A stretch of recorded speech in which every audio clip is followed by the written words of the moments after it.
Simple exercises ಮನೆಯಿಂದ ಪ್ರತಿಯೊಂದು diabetic ಮಾಡಬಹುದು. ನಮ್ಮ ರಕ್ತದಲ್ಲಿ ಬ್ಲಡ್ ಶುಗರ್ಸ್ ಇರತ್ತಲ್ವಾ, ಎಷ್ಟು ಬೇಗ ಅದು ಸೆಲ್ಸ್ ಗೆ ಹೋಗುತ್ತೆ ಮತ್ತೆ ಎನರ್ಜಿಯಾಗಿ ಕನ್ವರ್ಟ್ ಆಗುತ್ತೆ, ಅದನ್ನ ಬ್ಲಡ್ ಗ್ಲೂಕೋಸ್ ಕ್ಲಿಯರೆನ್ಸ್ ಅಂತ ಕರಿತೀವಿ. ಮೊದಲನೇ ಎಕ್ಸರ್ಸೈಸ್ ಬ್ರಿಡ್ಜ್,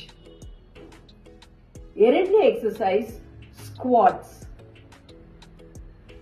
ಮೂರನೇ ಎಕ್ಸರ್ಸೈಸ್ ಲಂಜಸ್, ನಾಲ್ಕನೇ exercise plank with alternate legs. ಇದರ ಜೊತೆಗೆ ವಾಕಿಂಗ್, ಸೈಕ್ಲಿಂಗ್ ಬಹಳ ಹೆಲ್ಪ್ ಆಗತ್ತೆ. ನಿಮ್ಮ ಫ್ಯಾಮಿಲಿ, ಫ್ರೆಂಡ್ ಸರ್ಕಲ್ ಯಾರಿಗೆ ಡಯಾಬಿಟಿಸ್ ಇರ್ಲಿ, ಅದನ್ನ ಸೇಫ್ ಆಗಿ ಮ್ಯಾನೇಜ್ ಮಾಡಬೇಕಾ, ಸಪ್ಲಿಮೆಂಟ್ಸ್ ತಗೊಳ್ದಂಗೆ ನಿಮ್ಮ ಮನೆಯಿಂದಾನೆ ಕಂಟ್ರೋಲ್ ತರಬೇಕಾ? Very simple. ಅಲಾಮಿರಾಪ್ ನ್ಯೂಟ್ರಿಷನ್ ಸಾವಿರಾರು ಜನದ ಲೈಫ್ ನ ಬದಲಾವಣೆ ಮಾಡಿದೆ. ಅಲ್ಲಿ ಕಾಣೋ ನಂಬರ್ಗೆ ವಾಟ್ಸ್ಆಪ್ ಮಾಡಿ, ನಾವು ಕನೆಕ್ಟ್ ಆಗ್ತೀವಿ. Thank you.